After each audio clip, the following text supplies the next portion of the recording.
Welcome back. In this lecture, we will provide an overview of support vector machines, otherwise known as SVM. Here's our objective for this lecture. Okay, support vector machines. So the concept is to specify a hyperplane that cuts through the feature space.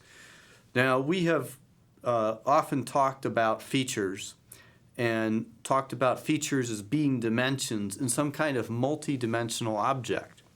And so if you have two features or three, you can easily plot those features in a space that you can visualize.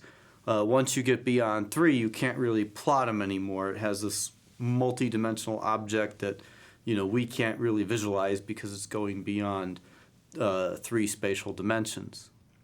Now that said, this of course is no issue for a computer to deal with.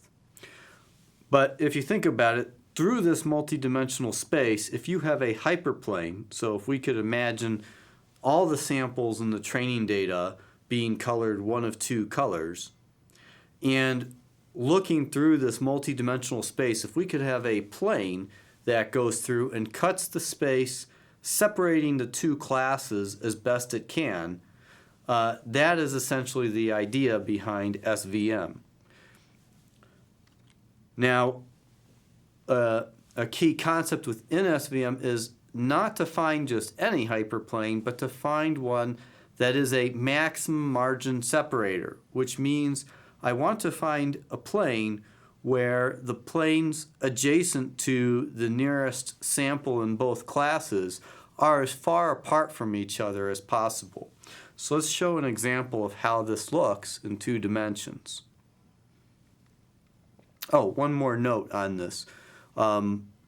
Because this is working to separate classes as opposed to fit a function to the data, we often see that SVM can perform a little bit better when your data distribution outside of training starts to become a bit different.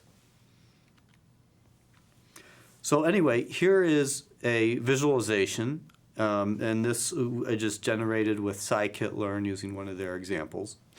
And we have two kinds of samples. We have these cyan-colored dots, and we have the orange dots. And the straight line, this is the hyperplane. Okay, it's in two dimensions, so it's a line. Now, the two adjacent lines to it that are dashed, these are the hyperplanes that are adjacent to the nearest points in each class. And the idea is we want, the separation, these distances that are going to be equal to each other, to be maximized. You want to keep those classes apart as much as you can. And that's kind of the whole intuition behind this. Now, what if your features are not what are called linearly separable? What if they're non-linearly separable? What if we have some weird kind of curve, maybe even not even weird? You can even think of something like a three-dimensional parabola that could separate features in a three-dimensional space. So people who architect SVM models use something called the kernel trick, which the intuition behind it is it's a way to transform the features efficiently into a nonlinear space, but allows you to still use more linear techniques for training the model. Now, the actual mathematics of that are much more than that, but are beyond the scope of this particular lecture.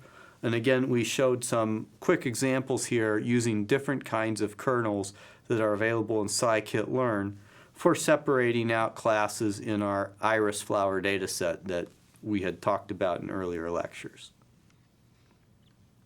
Now today, support vector machines aren't as commonly used as they once were.